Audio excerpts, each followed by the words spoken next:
ములుగు జిల్లా వెంకటాపురం మండలం బోధాపురం వద్ద ప్రధాన రహదారిపై దిగబడిన లారీలు 2 కిలోమీటర్ల మేర వాహనాలు నిలిచిపోవడంతో పండగ వేళ ప్రయాణికులు ఇబ్బందులు పడుతున్నారు.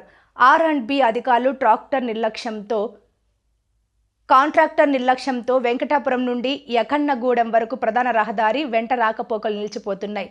ఇప్పటికైనా సంబంధిత ఉన్నతాధికారులు స్పందించి ప్రధాన రహదారి పూర్తి చేయాలని వెంకటాపురం మండల ప్రజలు వేడుకుంటున్నారు.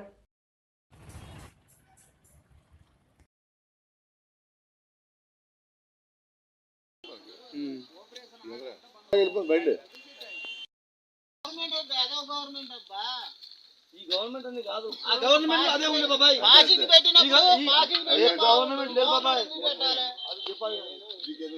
రాజోడికి మన కేసు ఫస్ట్ అదే చేసింది, మొత్తం ఇది చేయలే.